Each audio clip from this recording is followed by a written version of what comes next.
Good afternoon, everyone. Thanks for coming out to Authors at Google. My name is Eugene Sun. And before we begin, I'd like to extend a special thank you to everyone who made this possible. A lot of work goes into setting this up, so really appreciate that. It is my pleasure to bring to Google Dr. Tim Keller.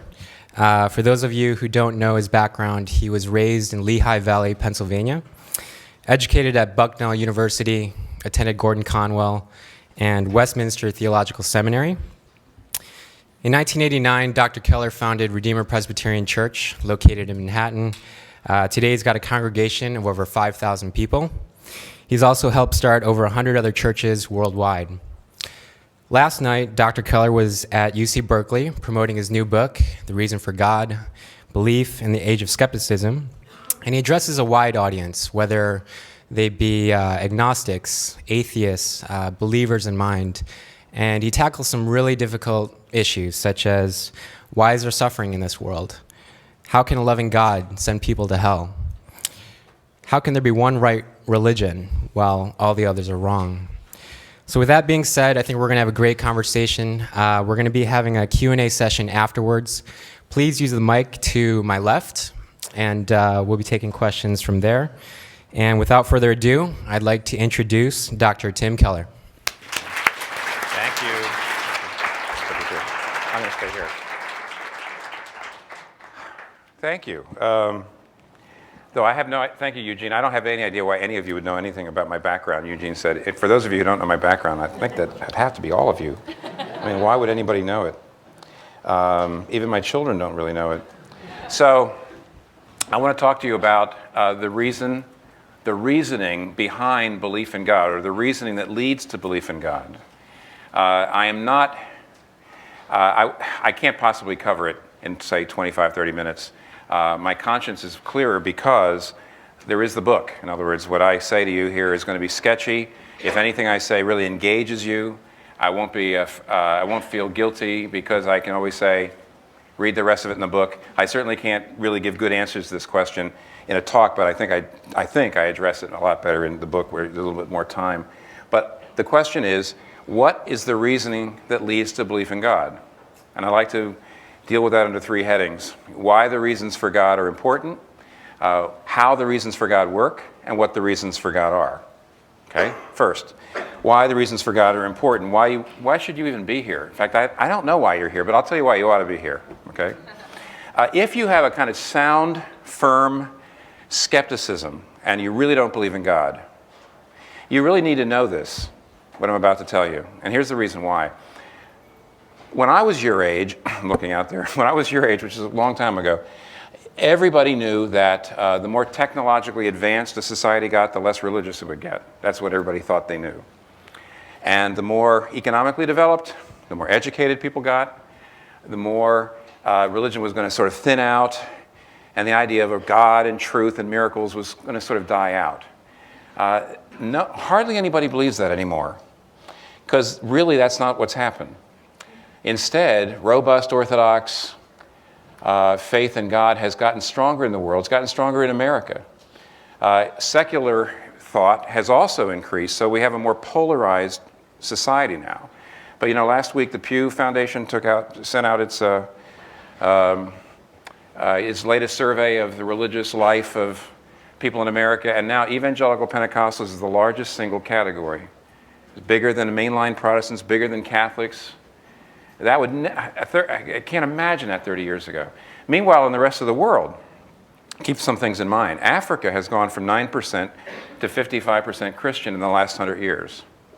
Korea went from about 1% to 40% Christian in 100 years, while Korea was getting more technologically advanced.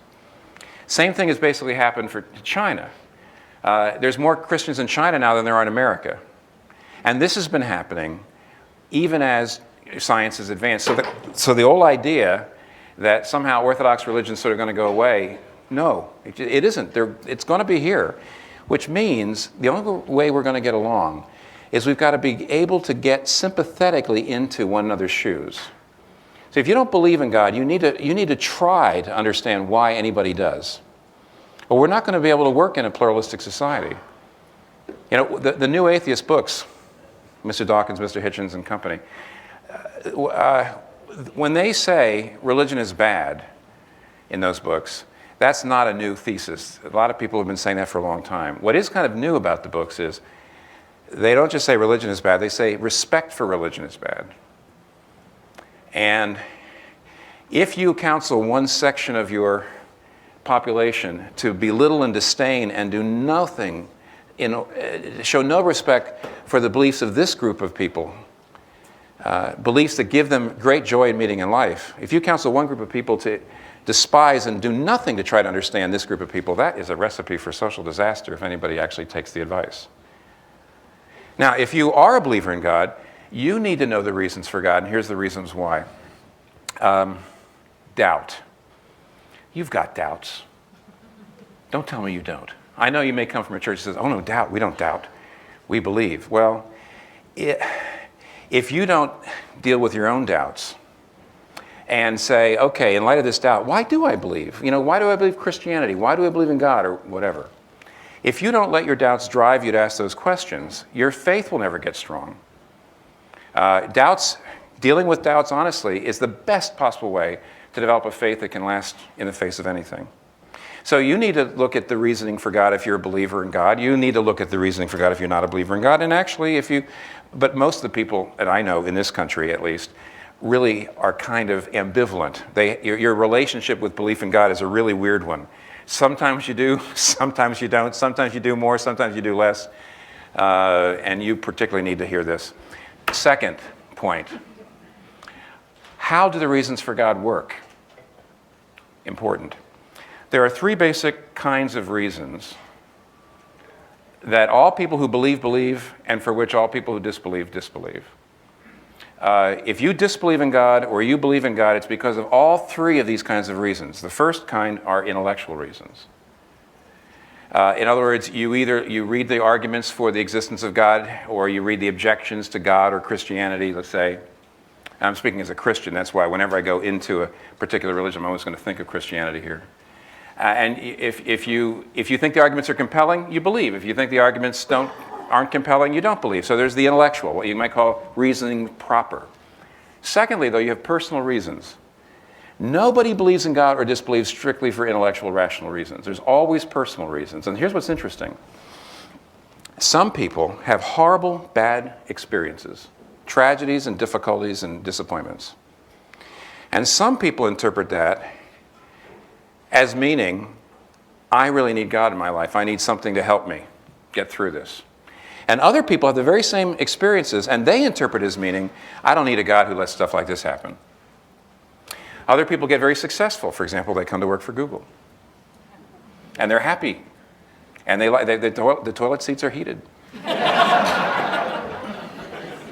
How would I know that? And somebody told me. I didn't believe them. So you're happy. Things are going well in life. So some people interpret success in life this way. They say, this means I don't really need God. And other people interpret success in life as saying, I'm successful and I'm still empty. So there's always interpreted personal experience is a set of reasons why some people believe in God or not. Intellectual reasons why some people believe in God or not. And lastly, there's social reasons. Now, there's a whole field of, a whole discipline called the sociology of knowledge. And the sociology of knowledge says that basically you tend to find most plausible, the beliefs of people that you want you want them to like you. Now, there's people that you need and people that you're dependent on, people who are in the community you're in or want to be part of. Their beliefs tend to be more plausible than the beliefs of people who are in communities you don't like or aren't interested in and don't want to be part of. So to a great degree, you believe what you believe because of the social support. And I think most of us have to be honest about this. If you once believed in God and kind of lost your belief, to some degree that happened because a lot of the people that you wanted to like you were also being skeptical and sophisticated and making jokes about it. Or if you move from non-belief to robust belief in God, very often it's because you found a circle of people that you really liked and admired and you could identify with and you would like to be like, and they believed.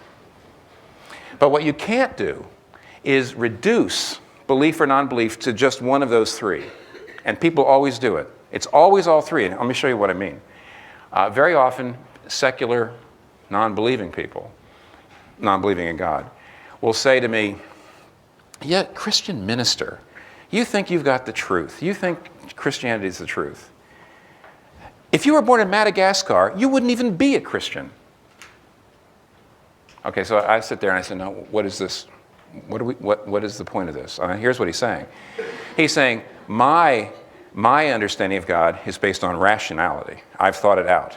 But your belief is socially and culturally constructed. Totally. You're only a Christian because you were raised here. Okay, not Madagascar. But see, what's the comeback? The comeback is, here's a person who says, I'm a secular person who believes that religion is, all religions are relative. And you're this Christian. If you were born in Madagascar, you wouldn't be a Christian. And the comeback is, yeah, if you were born in Madagascar, you wouldn't be a secular relativist.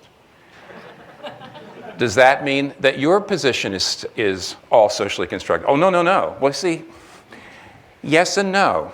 To some degree, the reason he doesn't believe is because his belief was somehow socially supported, but it's not totally. It's also a reason. It's all three. It's absolutely wrong. It's disdainful. It's almost exploitative to say, my position is based only on reasoning and your position is based on cultural and personal issues. It's not true. And by the way, if you're a Christian, you must never think that it's all a matter of reason. If you're a Christian, you believe that the human being, we as human beings are made in the image of God, all of us, not just our reason, our emotion, our social aspect, our emotional aspect, our intellectual aspect, we're all in the image of God, and all of those things have to play a role in belief. Now, lastly, but this is, the main event, what are the reasons for God? And I would say that there's a lot of ways of stacking these, but I would like to suggest to you that by and large, reasoning that ends with belief in God moves up a ladder, and I'm going to suggest 3 rungs. Now, I'm not saying that everybody actually who comes to belief in God moves along the ladder in exactly these ways, but I would say there's a lot of ways of stacking all the things that happen. Here's how I'm going to do it. I think at least it's a way of making sense of it. The first rung of the ladder is you come to see that disbelief in God takes as much faith as belief in God. That's the first rung. It takes as much faith to disbelieve in God as to believe. That's the first rung. The second rung is it takes more of a leap of faith. When you come to see, it takes more of a leap of faith in the dark to disbelieve in God than to believe in God. And the third rung of the ladder is you come to realize that whereas you can reason to a point of probability, it takes personal commitment to get to certainty. And if you move up those 3 rungs, you believe in God. Let me show you how that works. The first rung, and there's a lot, by the way, there's a lot in here, so that's why I feel like if anything I'm saying intrigues you at all, I suggest get the book. And I'm really saying that not as an author who's trying to sell books, but as a minister who's trying to get a message across. You can believe that or not. You can be cynical or not. And I hope I mean right. I mean, I hope that's really what I hope that's my motive. I think it is. So if you can possibly get the book, because I have a feeling what I'm going to say in the next 15 minutes is too short, do so. Now, the first rung is this. It takes as much faith, to believe, to disbelieve in God as to believe. How do I back that up? Well, here's how.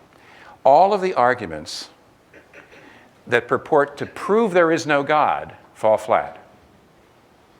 See, all the arguments that you've ever heard that say there can't be a God, or even Christianity can't be true. See, if any of those stood up, then you could say Christianity can't be true, God can't be real. But if none of them stand up, if there's no way to prove there is no God, and therefore there is a God, then to live as if there's no God is an act of faith. Do you follow me? Let me show you some of the arguments. Here are the arguments that are usually brought up that say this is why there really couldn't be a God. First one, the main one, is the argument from evil and suffering. And that argument goes like this. Look at all the senseless, pointless evil in the world. Okay, see it? Now, given that senseless, pointless evil, there may be a God who's good, but not powerful enough to stop it. Or there may be a God who's all-powerful enough, but not good enough to want to stop it. But given evil and suffering in the world, all that pointless, senseless evil and suffering, there can't be an all-good and all-powerful God, or he would stop it. And therefore, the all-good, all-powerful, traditional God of the Bible can't exist. David Hume, Discourses on Natural Religion, 18th century. It doesn't work. There's a guy named William Alston, who's one of the leading philosophers today from Syracuse University, who recently wrote, "The effort to demonstrate that evil disproves God is now acknowledged on almost all sides in philosophy as completely bankrupt." Now, here's what he means by this, and I shudder to say this to you because if any of you actually are going through some real suffering, it's not a philosophical issue for you, it's a personal issue, but I would just hope that you don't see this as cold comfort. For many people, it's philosophical. And people say, how can you believe in a God with all this senseless, pointless evil? Here's what the philosophers have been saying for the last 20 years. This is the reason why there hasn't been a major philosophical work trying to disprove the existence of God on the basis of evil and suffering since 1982. Because as William Alston says, in the philosophical world, it's just not washing, and here's why. When you say there can't be a God because of all the senseless, pointless evil out there, here's the question. How do you know it's senseless? How do you know there's no good reason for it? The only answer is, well, I can't think of any good reason. Oh, okay, so here's your premise. Because I can't think of any good reason why God would allow evil and suffering to continue, therefore there can't be any. No, why would that be? And that's the reason why, if you've got a God big and powerful enough to be mad at for evil and suffering, then at the very same moment you've got a God big and powerful enough to have reasons for allowing it to continue that you can't think of. You can't have it both ways. And that's the reason why in philosophical circles the argument that says we can disprove God with evil and suffering has fallen flat. And by the way, if there's anybody saying it's not a philosophical thing for me, it's a personal thing. I've had this horrible stuff in my life, and that's the reason why I can't believe in God. But I told you a minute ago, there are plenty of people who've had everything, have had every bit as much suffering as you, and they've let that turn them toward God.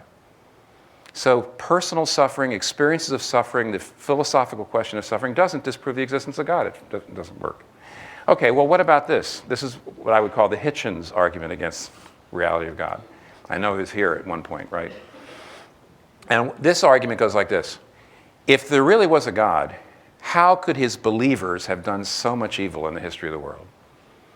If there really is a God, why is it that so much of the violence and oppression and injustice in history, why has it been perpetrated by people who believed in God, in the name of God?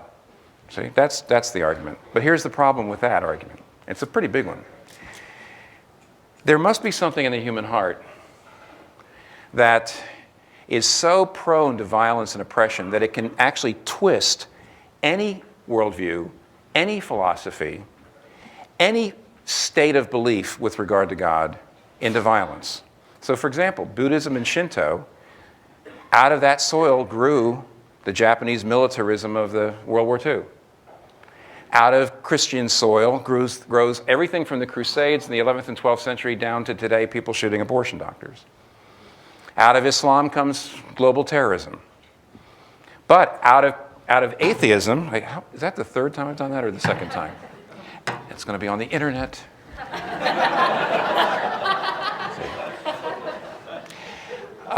Look at atheism. Look at Stalin. Look at Cambodia. Look at the Khmer Rouge. There's a guy named Miłosz, who's the famous Polish poet.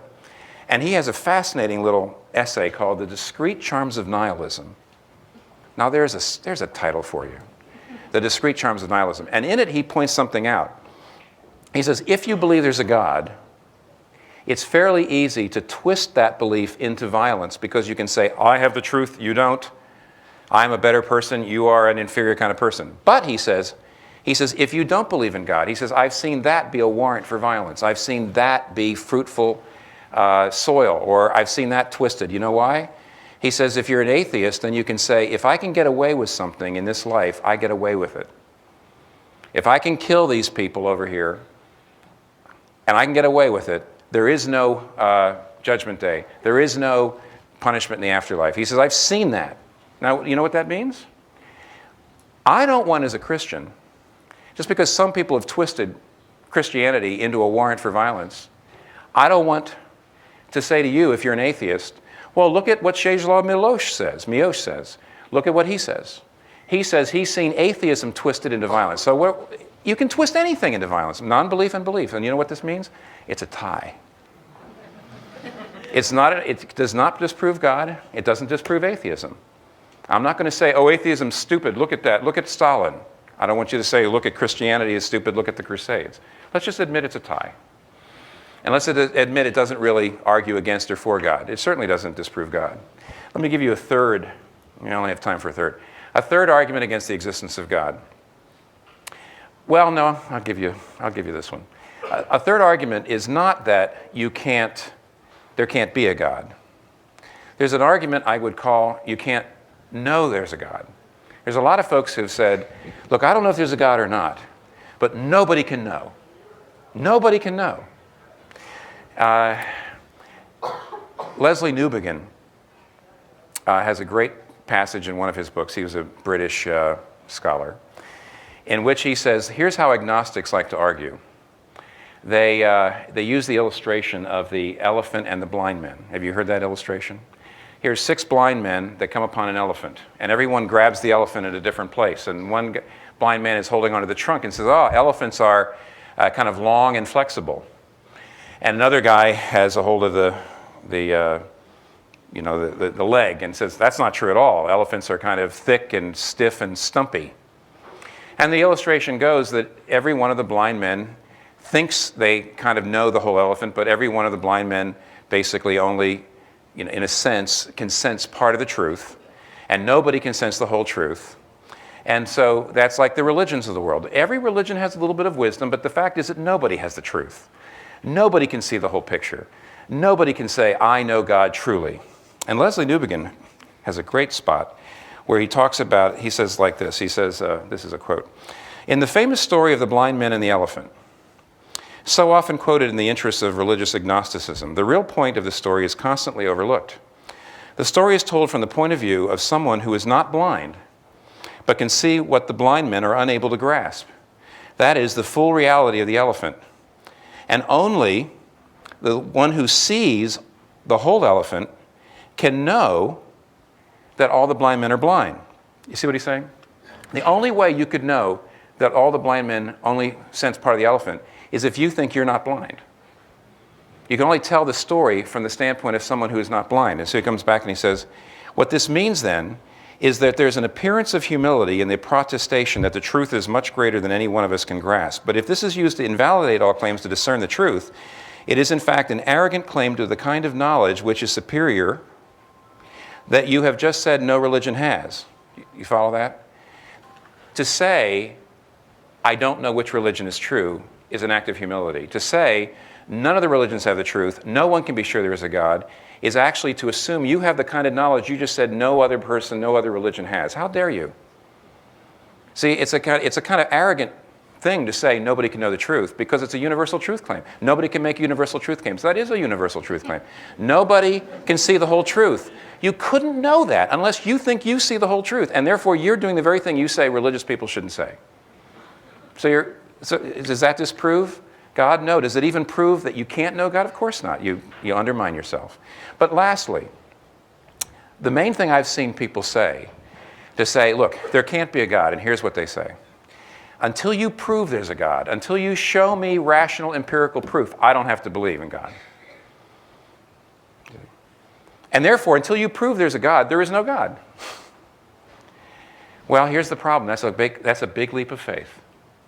You say, what do you mean it's a big leap of faith? Sure. If you have a creator God, here's a God who created the universe. What makes you so sure that this God, who is not inside the universe, I mean, he's not a being inside the universe, wholly inside. He's not like an island in the Pacific. There's no particular reason why you should believe in some island in the Pacific unless somebody proves it to you. Or a chemical compound. There's no reason to believe this chemical compound exists unless somebody proves it to you. But why should you assume that God would actually be someone or something so inside the world that he could be provable? It may be right, and you may be wrong, but you have to admit it's a leap of faith. You're actually assuming something about the nature of God in order to say he doesn't exist. C.S. Lewis writes an interesting article In 1961, some of you might know that the Russians were the first country to send somebody into space, Yuri Gagarin.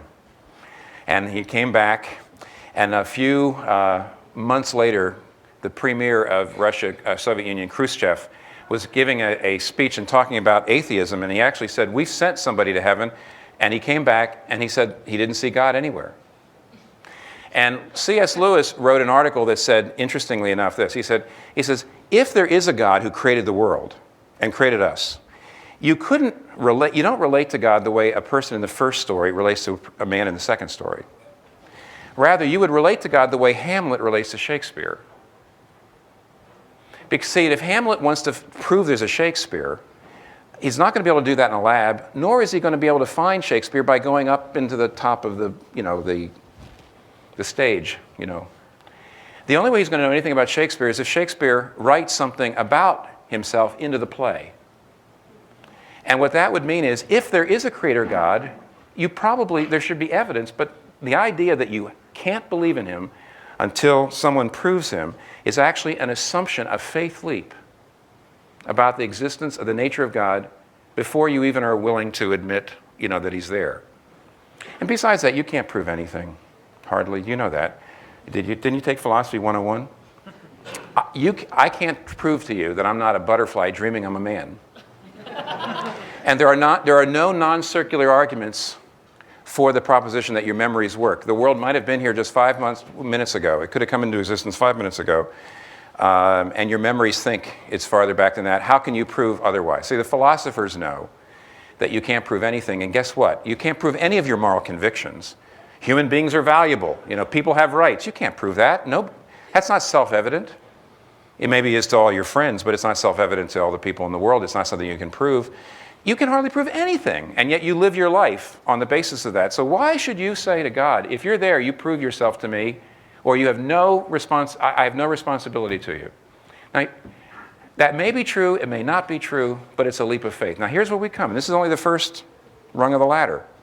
And you say, oh my gosh, well, like I said, I'm pointing you to the book, so I can't give you everything that I'd like to give you.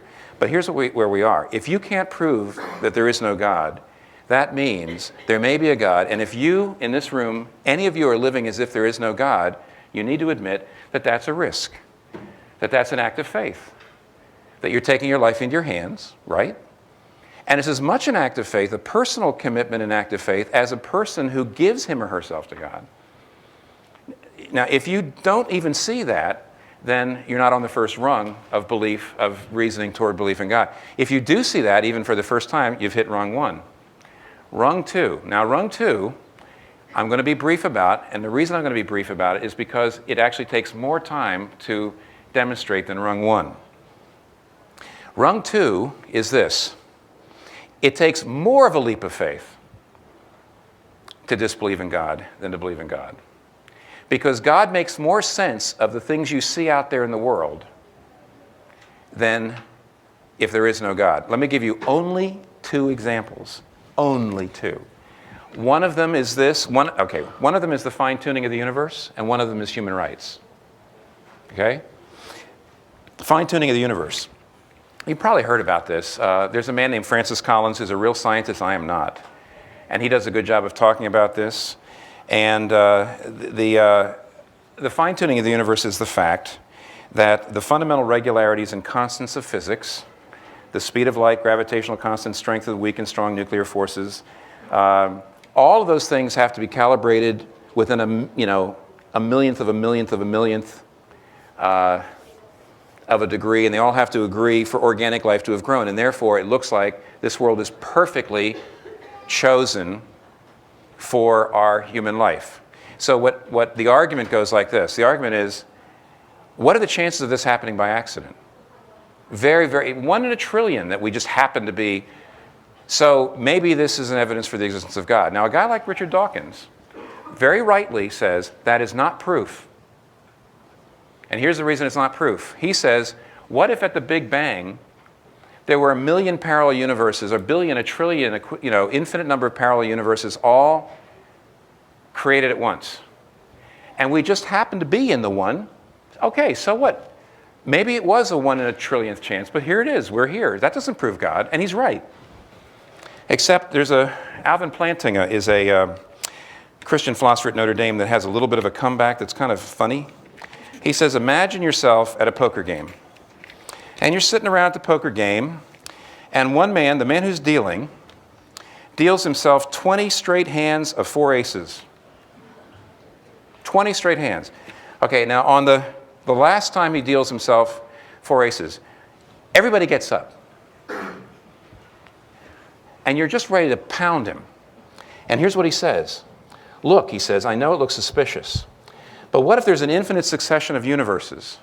So that for any possible distribution of possible poker hands, there is a universe in which the possibility is realized. We just happen to find ourselves in one where I always deal myself 4 aces without cheating. Couldn't that be the case? You can't prove that I'm cheating. And the answer is, you're probably going to slug him anyway. Because you would say, of course you can't prove it, but what are the chances? It's not like, nobody lives their life like that.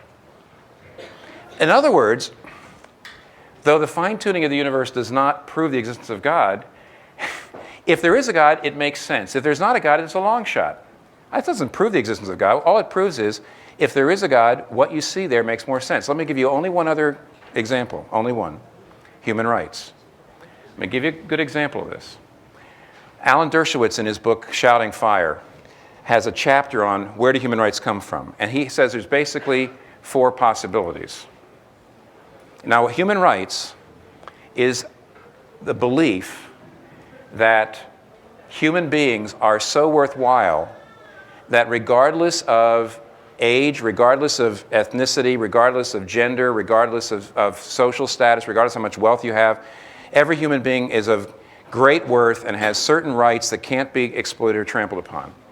Now, the question comes, why should we believe that? The first possibility, Alan Dershowitz says, is that we believe that God created human beings and therefore they're sacred, they're made in the image of God, etc. And Alan Dershowitz says, but a lot of us don't believe in God, so we don't want to go there. Fine. Point 2, the second possibility is maybe we find this in nature. If we look out in nature, if we just look out in nature, do we just see that somehow human beings, individuals, are valuable? No, he says, because all you see out there is the strong eating the weak. That's how every one of you got here, called evolution. Annie Dillard, who wrote Pilgrim at Tinker Creek and won a Pulitzer Prize for it some years ago, was living by a creek bed in Virginia. And she wanted to get close to nature, but the more she saw how nature is red in tooth and claw and strong are eating the weak, she saw a water bug sting and a toad or a frog and then suck out its brains. And she saw all this and she began to realize, wait a minute, everything about nature contradicts everything I feel about what is right and wrong. And she says, evolution loves death more than it loves you and me or anyone. I had thought to live by the side of the creek in order to shape my life to its free flow. But I seem to have reached a point where I must draw the line. I must part ways with the only world I know. Look, Cock Robin may die the most gruesome of slow deaths, and nature is no less pleased. The sun comes up, the creek rolls on, the survivors still sing. But I cannot feel that way about your death, nor you about mine, nor either of us about the robins. We value the individual supremely. Nature values the individual not a whit. It looks as if I might have to reject this creek life unless I want to be utterly brutalized. Either this world, nature, is a monster, or I am a freak. Because I believe that the strong should not eat the weak, but everything in nature says it should. Either this world is my mother is a monster, or I myself is a freak. Let's consider the former possibility. The world is a monster. There's not a people in the world that behaves as bad as praying mantises. But wait, you say, there's no right or wrong in nature. Right and wrong is a human concept. Precisely. We are moral creatures in a universe that is running on chance and death, careening blindly from nowhere to nowhere, which somehow produced wonderful us. This world runs on chance and death and power. But I cherish life and the rights of the weak versus the strong. So I crawled by chance out of a sea of amino acids through evolution, and now I whirl around and shake my fist at that sea and I cry, shame. We little blobs of soft tissue crawling around on this one planet's skin are right, and the whole universe is wrong. The world is a monster. Oh, maybe not. Let's consider the alternative. Nature is fine. We are freaks. The frog that the giant water bug sucked had a rush of feeling for about a second before its brain turned to broth. I, however, have been sapped by very strong feelings about the incident almost daily for years. All right, then. It's our emotions and values that are amiss. We are freaks. The world is fine. Let us all go have lobotomies to restore us to a natural state. We can leave the library, then go back to the creek, lobotomized, and live on its banks, as untroubled as any muskrat or reed. You first. Here's what she's saying. How could you look at nature and say there's something wrong with it? See, to believe in human rights is to say everything else in nature is wrong. Everything. Because that's how you got here. The strong eat the weak. And now you say, no, it's wrong. Why would it be wrong? Unless you believe in God or a supernatural standard by which to judge. How can you judge that nature is unnatural? Where'd you get your idea? By which you could say nature. So you can't go to nature. No, it's not natural. The third possibility is, okay, we form human rights ourselves. Legislative majorities create human rights. They're not discovered. They're not there. Yeah, you're right. Morality is something we create. So we create it. We as a body of a legislative majority, we decide that human rights make society work better, and therefore it's more practical to believe in human rights, so we create human rights. And Dershowitz says that'll never work. You know why? What we're really saying is genocide is only wrong because we say it is.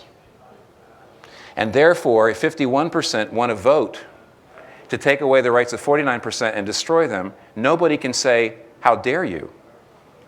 Because you see, genocide is only wrong because we say so, and now most of us don't say it's wrong. He says the whole value of rights, he says as a lawyer, he says the whole value of rights is to say to the majority, you have to honor the rights of my client.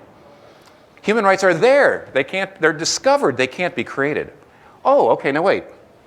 They don't come from nature. We don't create them. They're there. He says, I don't believe in God, so why do I believe in human rights? And you know what he says in the end? They're just there. We don't know where they come from. We don't know why they're there. They probably shouldn't be there, but they're there. Now, what is he saying? Am I telling you that human rights proves there is a God? No. All I'm trying to say is this. If there is a God, human rights make sense.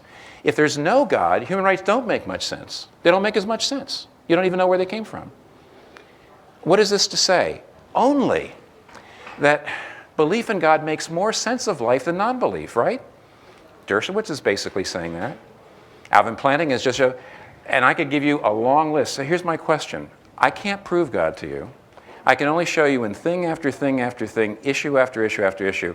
If there is a God, it makes sense that that's there. If there is a God, the idea of justice and injustice and genocide being wrong makes sense. If there is no God, you're really just taking a leap in the dark to say, I don't know why it's wrong, I just feel it's wrong.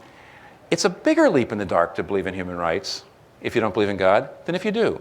It's a bigger leap in the dark to say somehow love is significant, human beings are valuable if there is no God than if there is. So why are you doing it?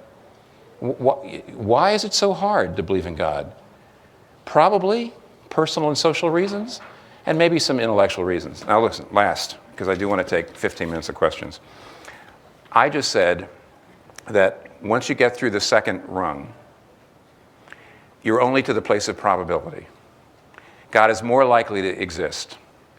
And you say, is that as far as you can take me? Well, yes, in a way. I better put this down. I'm sorry. But it doesn't mean that you can't be certain. If I was falling off a cliff and I saw a branch sticking out of the side of the cliff, let's just say that branch is strong enough to hold me up. And I'm about to fall. If I don't grab that branch, I'm dead. If I look at that branch and I say, oh, I don't know if it's going to save me, but if I grab it, I'm saved. If I look at the branch and say, I know that branch can save me, but I don't grab it, I'm dead.